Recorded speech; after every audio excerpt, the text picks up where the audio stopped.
नमस्कार, जय हिंद दोस्तों। स्वागत है आपका अपने YouTube चैनल अपनी नौकरी में। दोस्तों, यहाँ पर हम वीडियो सीरीज लाए थे जिसमें पीईबी के पुराने प्रश्न पत्रों, जितने भी पीईबी के पुराने पेपर हुए हैं उन सभी में जो सामान्य विज्ञान के प्रश्न पूछे गए हैं उस सीरीज को हम लेकर आते रहते हैं रेगुलर। तो यहाँ पर जो वीडियो हमारा है, आज का जो वीडियो का टॉपिक है हमारा, वो है पाचन तंत्र। और पाचन तंत्र के अंतर्गत पीईबी ने जितने भी प्रश्न अपनी परीक्षाओं में पूछे हैं उनको हम यहाँ डिस्कस करने वाले हैं। तो इसके 2 वीडियो होंगे, 25 प्लस प्रश्न इस वीडियो में होंगे और उतने ही अगले वीडियो में होंगे। तो आपने अभी तक अगर पुराने वीडियो नहीं देखे हैं, पाचन तंत्र से पहले जो वीडियो अपलोड हो चुके हैं वो रक्त और पोषक पदार्थ के अपलोड हो चुके हैं, तो उनको भी आप देख लीजिएगा। और आज का जो वीडियो है पाचन तंत्र का, चलिए शुरू करते हैं। चैनल को आप अभी से सब्सक्राइब कर दीजिए इसी तरह के और वीडियो पाने के लिए, और वीडियो को लाइक ज़रूर कीजिएगा अंत में जब आपको वीडियो पसंद आए। चलिए चलते हैं आज के पहले प्रश्न पर। पहला प्रश्न है हमारा, मनुष्य की लार में पाया जाने वाला एंजाइम है। मनुष्य की लार में कौन सा एंजाइम पाया जाता है? सारे के सारे प्रश्न पूछे गए हैं पीईबी में। कौन सा एंजाइम है मनुष्य की लार में पाया जाने वाला? टाइलिन, पेप्सिन, ट्रिप्सिन या फिर लाइपेज। बताइए कौन सा एंजाइम है जो कि मनुष्य की लार में पाया जाता है? जी हाँ, तो इसका जो सही आंसर होगा वो होगा टाइलिन। क्या होगा? टाइलिन। टाइलिन और जो है माल्टेज, टाइलिन और माल्टेज आपका कहाँ? मनुष्य की लार में पाया जाता है। टाइलिन का कार्य क्या है? तो जो टाइलिन है ये मंड जो कि एक शर्करा का प्रकार है, मंड को माल्टोज शर्करा में बदल देता है। कौन? टाइलिन मंड को माल्टोज शर्करा में बदल देता है और माल्टोज शर्करा को शर्करा में बदल देता है। तो जो लार में जो 2 प्रकार के एंजाइम पाए जाते हैं, पहला पाया जाता है टाइलिन, दूसरा पाया जाता है माल्टेज। टाइलिन मंड को माल्टोज शर्करा में बदल देता है और माल्टोज शर्करा को शर्करा में बदल देता है। उम्मीद करते हैं आप इतना समझ गए होंगे। इसके बाद कुछ ऑप्शन और हैं जिसमें आपके पेप्सिन, ट्रिप्सिन और लाइपेज है। तो जो ये एंजाइम हैं ये आपके किस में पाए जाते हैं? ये पाए जाते हैं आपके आमाशय और अग्नाशय में। आमाशय और किस में? अग्नाशय में। तो ये सारे आमाशय और अग्नाशय में पाए जाते हैं। टाइलिन और जो है आपका माल्टेज है वो लार में पाया जाता है। उम्मीद करते हैं आप इतना समझ गए होंगे। चलते हैं अगले प्रश्न की ओर। प्रश्न क्रमांक 2 है जो कि जल प्रहरी परीक्षा में पूछा गया था। निम्न में से कौन सी एक विघटन अभिक्रिया है? विघटन का मतलब होता है टूटने की अभिक्रिया कौन सी है? श्वसन, पाचन, प्रकाश संश्लेषण या फिर रसारोहण। कौन सी प्रक्रिया है जो विघटन यानी तोड़ने का कार्य करती है? तो आप अच्छे से जानते हैं जो तोड़ने या विघटन का कार्य होता है वो किस में होता है? पाचन में होता है। किस में होता है? पाचन में होता है। चलिए, बहुत ही आसान प्रश्न था। अगले प्रश्न की ओर चलते हैं। आहार नाल में पाचन होता है। आहार नाल में पाचन होता है, किसका पाचन होता है? अपूर्ण पाचन होता है या अंतरकोशिकीय पाचन होता है या अवशोषण के समान पाचन होता है या अपरिवर्तनीय प्रक्रिया है? आहार नाल में पाचन कैसा होता है? तो आहार नाल में आप जानते हैं पाचन जो होता है वो कैसा होता है? अपूर्ण हो जाता है। क्यों? क्योंकि सबसे पहले जो भोजन है वो जाएगा आपके मुख गुहा में यानी मुख में आएगा। मुख के बाद आहार नाल से आएगा। आहार नाल के बाद जो आपका आमाशय है आमाशय में आएगा। आमाशय के बाद छोटी आंत में आएगा और छोटी आंत के बाद आपका आएगा बड़ी आंत में। तो यहाँ पर जो है समाप्त होता है भोजन का पाचन। लेकिन यहाँ पर कह रहे हैं कि आहार नाल में पाचन होता है, तो आहार नाल में जो पाचन होता है वो कैसा होता है? अपूर्ण। इसका सही आंसर हो जाएगा, क्योंकि आहार नाल के बाद भी कई चरणों से भोजन को गुजरना होता है। ठीक है, चलते हैं अगले प्रश्न। अगला प्रश्न है, निम्न में से आहार नाल का कौन सा भाग पाचन एंजाइम स्त्रावित नहीं करता है? आहार नाल का जो है कौन सा भाग पाचक एंजाइम स्त्रावित नहीं करता है? ग्रास नली, आमाशय, ग्रहणी या फिर मुख। आहार नाल का, तो जो आहार नाल है वो आपके मुख से लेके आमाशय तक का जो भाग होता है वो आहार नाल कहलाता है। मुख से लेके आमाशय तक का जो भाग होता है वो क्या कहलाता है? आहार नाल। और आहार नाल में क्या क्या आएगा आपका? उसमें आएगी ग्रास नली, ग्रहणी और आमाशय नीचे है और मुख सबसे पहले होता है। तो जो आपको बताना है कौन सा भाग है जो कोई भी एंजाइम स्त्रावित नहीं करता है। तो मुख से आपके पता है लार ग्रंथि से स्त्रावित होते हैं 2 एंजाइम, अभी भी पढ़े हैं, कौन से, टाइलिन और माल्टेज। इसके बाद आते हैं आमाशय। आमाशय से भी कई प्रकार के एंजाइम स्त्रावित होते हैं, जैसे कि रेनिन, पेप्सिन, लाइपेज, म्यूजिन। ठीक है, एंजाइम जो है आमाशय से स्त्रावित होते हैं, आमाशय से भी होते हैं और मुख से भी होते हैं। इसके बाद आते हैं ग्रास नली। ग्रास नली पूरे यहाँ से लेके यहाँ तक के भाग को क्या कहा जाता है, ग्रास नली। अब आती है बात ग्रहणी की। तो ग्रहणी जो यहाँ तक का भाग होता है, यहाँ से यहाँ तक का, इसको कहा जाता है ग्रहणी। तो ग्रहणी से भी कोई भी एंजाइम स्त्रावित नहीं होता है। तो इसका सही उत्तर हो जाएगा ग्रहणी से कोई भी एंजाइम स्त्रावित नहीं होता है। सही उत्तर है ग्रहणी। चलते हैं अगले प्रश्न की ओर। अगला प्रश्न है ब्रेड का टुकड़ा देर तक चबाने के बाद स्वाद में मीठा ज्ञात होता है क्योंकि। जैसे ब्रेड का टुकड़ा है, आप देर तक चबाते हैं तो वो स्वाद में मीठा हो जाता है, क्यों? माल्टोज शर्करा में अपघटित करता है इसलिए मीठा हो जाता है, या फिर बसीय अम्ल लाइपेज का निर्माण करते हैं इसलिए मीठा हो जाता है, या फिर एमाइलेज स्टार्च को डाइसैकेराइड में परिवर्तित कर देता है, या डाइसैकेराइड से ग्लूकोज का निर्माण होता है। तो ब्रेड का टुकड़ा देर तक चबाने के बाद स्वाद में मीठा होता है, कैसे? सही आंसर इसका क्या होगा? तो जो ब्रेड का टुकड़ा है वो देर तक चबाने से मीठा हो जाता है क्योंकि जो है क्या होता है, एमाइलेज स्टार्च को डाइसैकेराइड में परिवर्तित कर देता है, जिससे उसका स्वाद जो है वो कैसा हो जाता है, मीठा हो जाता है। तो एमाइलेज स्टार्च को डाइसैकेराइड में परिवर्तित कर देता है। चलिए चलते हैं अगले प्रश्न की ओर। अगला प्रश्न है आपका प्रश्न क्रमांक 6। एंजाइम पेप्सिन जल अपघटित करता है। एंजाइम जो है पेप्सिन जल, यानी कि जो आपका पेप्सिन है वो क्या कार्य करता है, प्रोटीन को पेप्टाइड में बदलता है, वसा को वसा अम्लों में बदलता है, या ग्लूकोज को एथिल अल्कोहल में बदलता है, या फिर पॉलीसैकेराइड को मोनोसैकेराइड में बदलता है। बताइए क्या करता है एंजाइम? तो आपको पता है एंजाइम जो है कौन सा, पेप्सिन। जो पेप्सिन एंजाइम है वो क्या कार्य करता है, वो प्रोटीन को किस में बदलता है, पेप्टाइड में बदलता है। किस में? प्रोटीन को पेप्टाइड में बदलता है पेप्सिन। और पेप्सिन एंजाइम जो है वो कहाँ पाया जाता है, तो ये पाया जाता है आपका आमाशय में। कहाँ पाया जाता है? आमाशय में मिलता है भोजन के साथ। तो पेप्सिन प्रोटीन का पाचन करता है, किसका, प्रोटीन का। प्रोटीन को पेप्टाइड में बदल देता है कौन, पेप्सिन। तो इसका सही आंसर हो जाएगा ऑप्शन नंबर आ। जल प्रहरी 2015 में पूछा गया प्रश्न है। अगला प्रश्न है लार में उपस्थित एमाइलेज एंजाइम पाचन करता है। एमाइलेज जो एंजाइम होता है वो किसका पाचन करता है, प्रोटीन का, न्यूक्लिक अम्ल का, वसा का, या फिर शर्करा का।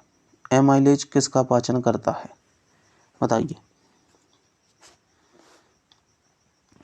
तो जो लार में उपस्थित एमाइलेज होता है वो किसका पाचन करता है, वो पाचन करता है शर्करा का। किसका, शर्करा का।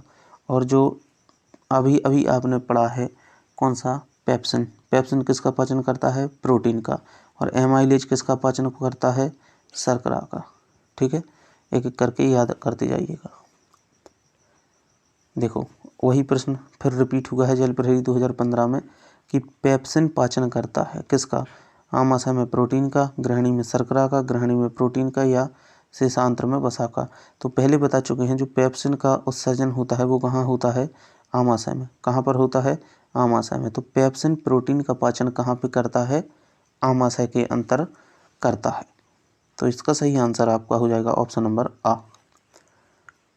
अगला प्रश्न है लैक्टोज में उपस्थित, लैक्टेज की उपस्थिति में लैक्टोज परिवर्तित होता है। लैक्टेज जो है उसकी उपस्थिति में लैक्टोज परिवर्तित होता है ग्लूकोज तथा गैलेक्टोज में, ग्लूकोज तथा फ्रक्टोज में, केवल गैलेक्टोज में, या केवल ग्लूकोज में। तो लैक्टेज की उपस्थिति में जो लैक्टोज है वो किस में परिवर्तित होता है, तो आप कहेंगे ग्लूकोज और गैलेक्टोज में। किस में, ग्लूकोज और गैलेक्टोज में परिवर्तित हो जाता है लैक्टेज की उपस्थिति में लैक्टोज। ठीक है, चलते हैं अगले प्रश्न की ओर। प्रश्न क्रमांक 10, लार में उपस्थित एंजाइम है। लार में कौन कौन से एंजाइम उपस्थित होते हैं? पेप्सिन, टाइलिन, ट्रिप्सिन या रेनिन। कौन सा एंजाइम उपस्थित होता है लार में? तो अभी अभी आपने पढ़ा था लार में जो है एंजाइम पढ़ा था, उसमें आपको एक एंजाइम मिला था, कौन सा?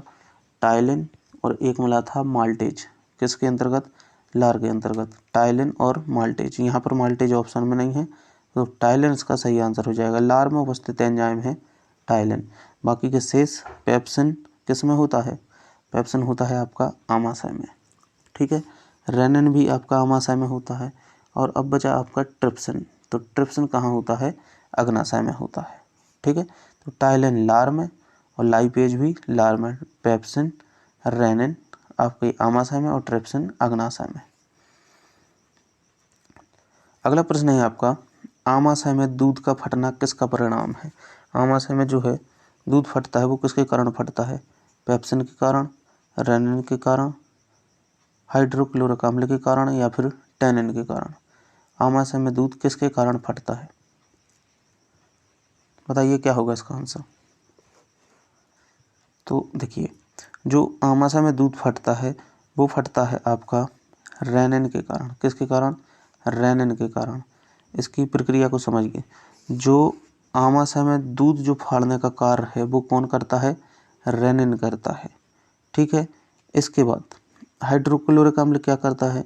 हाइड्रोक्लोरिक जो अम्ल है वो जितने भी एंजाइम होते हैं उनको क्रियाशील करता है। जितने भी एंजाइम होते हैं उनको क्रियाशील करता है और भोजन की जो भोजन पाचन की प्रक्रिया है उसको क्या करता है? बढ़ाता है या तीव्र करता है। कौन? Hydrochloric acid. इसके बाद आता है किसकी? पेप्सिन की। तो पेप्सिन बता चुके हैं किसका पाचन करता है? प्रोटीन का। ठीक है, इसके बाद बचता है कौन? टैनिन। तो टैनिन का जो कार्य है वो क्या है बताइए। तो जो टैनिन है आपका वो आपके अन्य कार्यों में मदद करता है। अन्य जो आपके एंजाइम होते हैं उनकी सहायता करता है। कौन? टैनिन। अगला है पित्त रस का मुख्य कार्य है। पित्त रस का जो है मुख्य कार्य क्या है? एंजाइमी क्रियाओं द्वारा वसा का पाचन करना, या फिर पाचन हेतु वसा का पायसीकरण करना, या फिर अपशिष्ट पदार्थों का निष्कासन करना, या पाचन क्रियाओं का नियमन करना। पित्त रस का मुख्य कार्य क्या है बताइए। तो देखिए, पित्त रस जो है वो कैसा होता है? पीले, कैसे? पीले और हरे रंग का होता है। पीले और हरे रंग का होता है पित्त। और मनुष्य में कितना पाया जाता है? तो मनुष्य में 700 से 1000 मिलीलीटर 1000 मिलीलीटर प्रतिदिन बनता है। पित्त कितना? 700 से 1000 मिलीलीटर प्रतिदिन बनता है मनुष्य में। और जो इसका कार्य है वो कार्य आपका क्या है? पाचन हेतु क्या करता है? ये पाचन हेतु वसा का पायसीकरण करता है। पाचन हेतु क्या करता है? वसा का पायसीकरण करता है। ठीक है, चलिए अगले प्रश्न की ओर चलेंगे। अगला प्रश्न है, निम्नलिखित में से कौन सी पाचन ग्रंथि नहीं है? पाचन ग्रंथि कौन सी नहीं है? आमाशय ग्रंथि, अग्नाशय ग्रंथि, लार ग्रंथि, एड्रिनल ग्रंथि। पाचन ग्रंथि कौन सी नहीं है? तो आप अच्छे से जानते हैं कि जो मुख गुहा से लेके भोजन कहाँ पर आता है? आमाशय में। आमाशय से छोटी आंत में, छोटी आंत से बड़ी आंत में, और आमाशय में मदद कौन करता है? अग्नाशय। तो यहाँ पर पाचन ग्रंथि आमाशय है, अग्नाशय है। इसके बाद मुख से जो है लार मिलके भोजन में जो है लार मिल जाती है जिससे भोजन चिपचिपा हो जाता है, तो लार का भी योगदान है। लेकिन जो एड्रिनल ग्रंथि है, एड्रिनल ग्रंथि क्या कार्य करती है? एड्रिनल ग्रंथि जो है शरीर में संतुलन बनाने का कार्य करती है। तो यहाँ पर पूछा था कौन सी ग्रंथि पाचन ग्रंथि नहीं है? तो एड्रिनल ग्रंथि पाचन ग्रंथि नहीं है। अगला प्रश्न है आपका, हमारे शरीर का सबसे बड़ा अंग कौन सा है? हमारे शरीर का सबसे बड़ा अंग कौन सा है? वृक्क, अग्नाशय, आमाशय या फिर यकृत? शरीर का सबसे बड़ा अंग बताइए कौन सा है? तो जो हमारे शरीर का जो सबसे बड़ा अंग है वो है आपका क्या? यकृत। क्या है? यकृत। इसका सही आंसर हो जाएगा कौन? यकृत। और यकृत का एक आध कार्य बताइए क्या होगा? तो जो यकृत है, जो आप भोजन करते हैं यानी ग्लूकोज है, जो ग्लूकोज है, ग्लूकोज को यकृत किस में? ग्लाइकोजन। ग्लूकोज को यकृत किस में रखता है? ग्लाइकोजन के रूप में संचित करके रखता है। जब आप भूखे रहते हैं या फिर व्रत रखते हैं तो जो है ग्लूकोज जो है ग्लाइकोजन संचित रहता है जो यकृत में, वो वापस ग्लूकोज में टूट जाता है और आपके शरीर को ऊर्जा प्रदान करता है जब आप भूखे होते हैं या पेट आपका खाली होता है। तो जो ग्लूकोज है वो ग्लाइकोजन के रूप में संचित हो जाता है यकृत में, और जब आप खाली पेट होंगे तो ग्लाइकोजन वापस ग्लूकोज में टूटेगा और आपको ऊर्जा प्रदान करेगा। यानी ये पावर बैंक का कार्य करता है, यानी आपके लिए भोजन संग्रहित करके रखता है कौन? यकृत, ग्लाइकोजन के रूप में।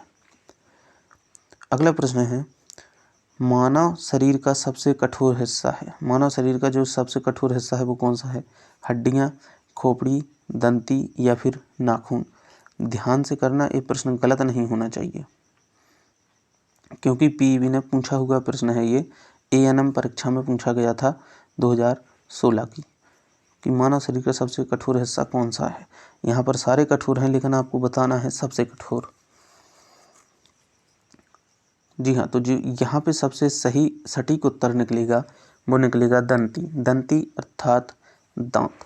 और दांत का भी कौन सा हिस्सा सबसे कठोर होता है? अगर पूछा जाए कि दांत का कौन सा हिस्सा सबसे ज़्यादा कठोर होता है तो वो होता है एनेमल। कौन होता है? एनेमल। जैसे कि आपकी एक दांत की संरचना यहाँ पर ड्रॉ करने पर ये आपका दांत है, तो दांत के जो ऊपरी आवरण होता है ये कहलाता है एनेमल, और यही सबसे मजबूत होता है कैल्शियम की उपस्थिति के कारण। हड्डियों में भी कैल्शियम होता है लेकिन सबसे जो मजबूत होता है वो दांत का एनेमल होता है। ठीक है, चलिए अगला प्रश्न है आपका जीभ। जीभ के नीचे कार्य दिए गए हैं। भोजन का कौर बनाता है, या फिर स्टार्च को शर्करा में बदलता है, या फिर भोजन चबाने में सहायता करता है, या भोजन को तोड़ने में सहायता करता है। जीभ क्या कार्य करता है? तो देखिए, जो जीभ है वो हमारे शरीर में जब हम भोजन करते हैं तो एक नंबर तो काम करता है क्या? भोजन का स्वाद पहचानने का कार्य करता है, और दूसरा जो कार्य है उसका वो है भोजन में लार मिलाने का कार्य करता है, जिससे भोजन जो है चिकना और चिपचिपा हो जाता है। और जैसे ही लार मिल जाती है अच्छे से तो भोजन का कौर एक निश्चित मात्रा में निश्चित करता है कि इतना हमें अंदर प्रवेश कराना है। तो कौर बनाने का काम करता है कौन? भोजन, यानी निवाला बनाने का कार्य करता है जीभ भोजन का। चलिए अगला प्रश्न है आपका, मुंह में लार का क्या काम है? यह भोजन को गीला करता है, यह चबाने और निगलने में सहायता करता है, यह स्टार्च को शर्करा में बदलता है, या फिर उपरोक्त में से कोई नहीं। लार का क्या काम है? तो जो लार है यह क्या करती है? भोजन को गीला करने का काम नहीं है, और चबाने और निगलने का कार्य तो है इसका, लेकिन चबाने का कार्य है दांतों का, इसलिए ये गलत हो जाएगा। और निगलने का काम भी इसका नहीं है, इसका केवल काम है निगलने में सहायता प्रदान करना, यानी कि भोजन को चिपचिपा बनाना। लेकिन जो इसका जो सही सटीक आंसर निकलेगा वो निकलेगा ऑप्शन नंबर सा। यह स्टार्च को शर्करा में बदलने में सहायता करता है। आपको बताया था लार में दो एंजाइम निकलते हैं, एक निकलता है टाइलिन जो मंड को किस में बदलता है? माल्टोज में, और दूसरा निकलता है माल्टेज जो माल्टोज को शर्करा में बदलने का कार्य करता है। यानी स्टार्च को शर्करा में कौन बदलते हैं? लार के एंजाइम। तो इसका सही आंसर होगा ऑप्शन नंबर सा। चलते हैं अगले प्रश्न की ओर। अगला प्रश्न है, भोजन चबाने की प्रक्रिया के दौरान भोजन लार के साथ अच्छी तरह मिश्रित हो पाती है। यह प्रक्रिया क्या कहलाती है? जब आप भोजन चबाते हैं तो भोजन में लार अच्छी तरह से मिल जाती है, उस प्रक्रिया को क्या कहते हैं? पोषण, चवर्ण, पाचन या पुनः शरण? क्या कहेंगे? तो जब भोजन चबाने की प्रक्रिया में भोजन अच्छी तरह से मिश्रित हो जाता है तो उस प्रक्रिया को कहा जाता है चवरण। क्या कहा जाता है? चवरण। ठीक है, चलते हैं अगले प्रश्न की ओर। अगला प्रश्न है अंतर्गृहित खाना कहलाता है। अंतर्गृहित खाना कहलाता है अंतर्ग्रहण, पाचन, बहिर्क्षण या फिर स्वांगीकरण। अंतर्गृहित खाना क्या कहलाता है? जो अंतर्गृहित खाना होता है वो क्या कहलाता है? अंतर्ग्रहण कहलाता है। क्या कहलाता है? अंतर्ग्रहण। यानी कि भोजन को शरीर के अंदर लेना ही अंतर्ग्रहण कहलाता है। ठीक है, और यह पाचन की जो है प्रथम प्रति है, यानी सबसे पहले आपको भोजन मुख के अंदर लेना होगा, जिससे भोजन मुख में छोटे छोटे टुकड़ों में टूटेगा और टूटने के बाद इसको भोजन को लार मिला के लसलसा बनाएंगे और उसको आप निगल जाएंगे। तो यहाँ से अंतर्ग्रहण का भाग शुरू होता है। चलते हैं अगले प्रश्न की ओर। अगला प्रश्न है जो दांत नुकीले होते हैं उनका प्रयोग टुकड़ों को भेदने तथा तोड़ने में किया जाता है कहलाते हैं। ये ध्यान से करना कि जो दांत नुकीले होते हैं और टुकड़ों को भेदने और तोड़ने में जिनका प्रयोग किया जाता है वो कौन से दांत कहलाते हैं? कृतनक, रदनक, अग्रचवरणक या फिर चवरणक। बताइए कौन से दांत कहलाते हैं? तो देखिए, जो दांत नुकीले होते हैं, जो दांत कैसे होते हैं? नुकीले होते हैं और जिनका कार्य टुकड़ों को तोड़ने में किया जाता है वो कौन से दांत होते हैं? रदनक होते हैं। कौन से दांत होते हैं? रदनक होते हैं। यहाँ पर चित्र के द्वारा समझेंगे। चित्र देखेंगे आप, यहाँ पर आप देख सकते हैं आपको दांतों को दिखाया गया है। यहाँ पे आप ध्यान से देखेंगे तो सबसे पहले आप देखेंगे तो दो आपके कृतनक हैं, इसके बाद एक रदनक है, फिर दो अग्रचवरणक हैं और 3 चवरणक हैं। इनको समझना अच्छे से। जो शुरू के 2 कृतनक होते हैं यानी 2 चपटे भाग होते हैं, ये भोजन को काटने के काम आते हैं और चीरने फाड़ने के काम आता है कौन? रदनक। और इसको थोड़ा भागों में तोड़ने के काम आता है अग्रचवरणक और बारीक पीसने के काम आता है कौन? चवरणक। ठीक है, तो सबसे पहले जो चपटे होते हैं और नुकीले होते हैं सामने 2 इस साइड और 2 इस साइड होते हैं, 2 इस साइड यानी कि कुल 4 होते हैं। तो यहाँ पर एक पार्ट यानी 8 दांत इस साइड, 8 दांत इस साइड यानी 16 दांत हो गए आपके नीचे और 16 हो गए ऊपर। ठीक है, तो 8 दांतों में से विन्यास है 2 आपके कृतनक हैं, 1 रदनक है, 2 अग्रचवरणक हैं और 3 चवरणक दांत होते हैं। तो भोजन को काटने के काम आते हैं कृतनक, चीरने और फाड़ने के काम आते हैं रदनक और पीसने के काम आते हैं अग्रचवरणक और चवरणक। तो उम्मीद करते हैं आप ये समझ गए होंगे। तो अपने प्रश्न को याद कीजिए, क्या कह रहा था? जो दांत नुकीले होते हैं और तोड़ने और भेदने के काम आते हैं वो कौन से दांत होते हैं? तो वहाँ आपने उत्तर लगाया था रदनक, यानी नुकीले दांत ए होता है रदनक, नुकीला होता है जो तोड़ने फोड़ने और चीरने के काम आता है। और काटने के काम कौन आते हैं? कृतनक। और पीसने के काम कौन आते हैं? अग्रचवरणक और चवरणक। ठीक है, चलते हैं अब अपने प्रश्न की ओर। ये रहा, तो जो दांत नुकीले होते हैं उनका प्रयोग टुकड़े भेदने और तोड़ने में किया जाता है। तो यहाँ पे आंसर कौन सा लगाया था? रदनक। ठीक है, चलते हैं अगले प्रश्न की ओर। अगला प्रश्न है दांत का सबसे मजबूत भाग होता है दंत धातु, मसूड़ा, दंतबल्क या फिर मज्जाकुहा। तो अभी आपको बताया था एक दांत बना के, ए मान लीजिए ए एक दांत है और दांत का जो सबसे ऊपरी भाग होता है जिसका नाम क्या दिया था? जिसका नाम दिया था एनेमल। क्या नाम दिया था? एनेमल सबसे मजबूत भाग होता है और इसी एनेमल का जो अन्य नाम है इसको कहेंगे क्या आप? दंत धातु। यानी इसका जो सही आंसर हो आएगा वो आएगा ऑप्शन नंबर आ, दंत धातु दांत का सबसे मजबूत भाग होता है।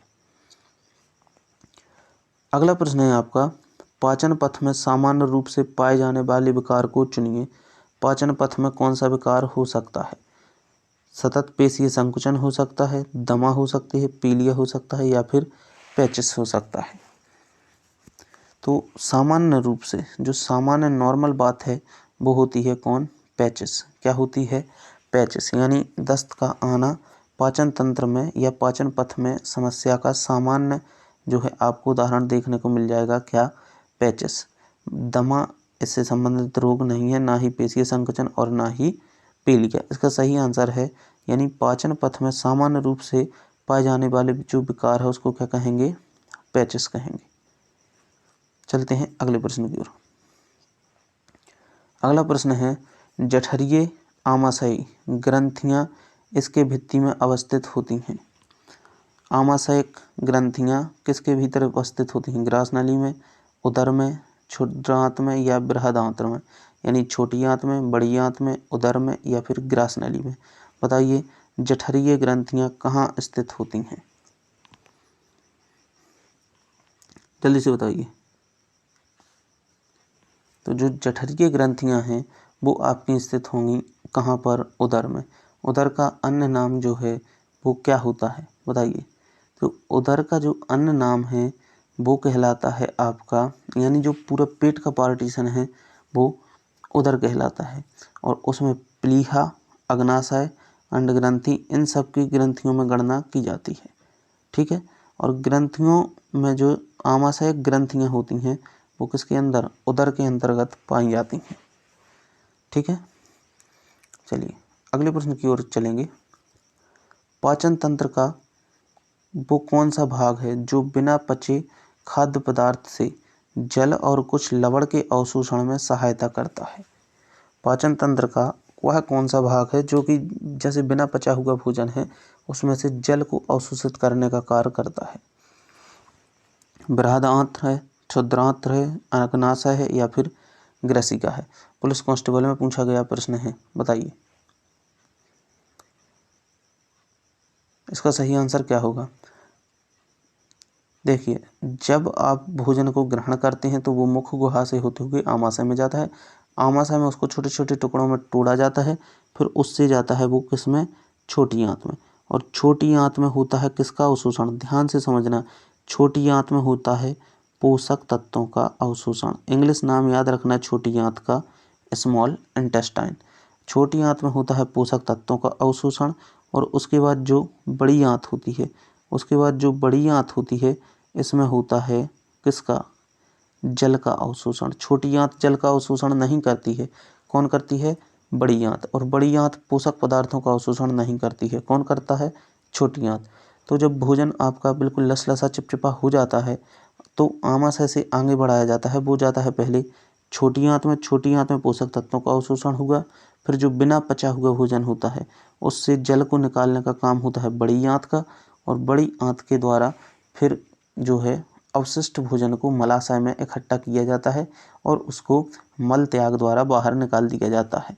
तो यहाँ पर प्रश्न जो था कि कौन सा भाग है पाचन तंत्र का जो बिना पचे खाद्य पदार्थ से जल तथा कुछ लवण के अवशोषण में सहायता करता है, तो वो कौन है? वो है आपकी बड़ी आंत। जल का अवशोषण कौन करता है? बड़ी आंत करती है। ठीक है, चलते हैं अगले प्रश्न की ओर। अगला प्रश्न और इस वीडियो का भी अंतिम प्रश्न है, क्योंकि यहाँ पर जो है हम 25 प्रश्न क्रमांक पर पहुँच चुके हैं। उस दांत का नाम बताइए जो बेधन और तोड़ने में सहायता करता है। अभी अभी पढ़ा था कौन सा दांत होता है? तोड़ने में, बेधने में, चीरने में और फाड़ने में जो मदद करता है उसको क्या कहा जाता है? उसको कहा जाता है रदनक। और सबसे जो आगे होते हैं वो होते हैं कृतंक, तो रदनक कहा जाता है, क्योंकि रदनक चीरने, फाड़ने और तोड़ने के काम आता है, और काटने के काम कौन आता है? कृतनक। और अग्र दाढ़ आती है पीसने के काम, और दाढ़ आती है और बारीक पीसने के काम। तो जो तोड़ने के काम आता है वो कहाँ आता है? रदनक आता है। तो इस प्रकार से हमने इस वीडियो में 25 प्रश्नों को डिस्कस किया है जो कि आपके पाचन तंत्र से संबंधित हैं। अभी 25 और प्रश्न लाएंगे अगले वीडियो में। 25 से 30 प्रश्न होंगे अगले वीडियो में, और उसके बाद अगले टॉपिक को हम कवर करेंगे। तो 25 से 30 प्रश्न और अभी छूट रहे हैं इस टॉपिक से, जो कि हम अगले वीडियो में कवर करेंगे। तो अगला वीडियो आपको कैसे मिलेगा उसके लिए आपको चैनल को अभी सब्सक्राइब करना है, और सब्सक्राइब करने के बाद बेल आइकन को ऑल पर प्रेस करना है। तो जैसे ही हम वीडियो डालेंगे नोटिफिकेशन आपके पास पहुंच जाएगा। और नोटिफिकेशन पहुंचने पर आप आराम से वीडियो को देख सकते हैं। तो अगले वीडियो में मिलते हैं। हंसते रहिए, मुस्कुराते रहिए, देखते रहिए। साइंस और अन्य विषयों को भी पढ़ते रहिए, सफलता जरूर मिलेगी। मिलते हैं अगले वीडियो में। जय हिंद।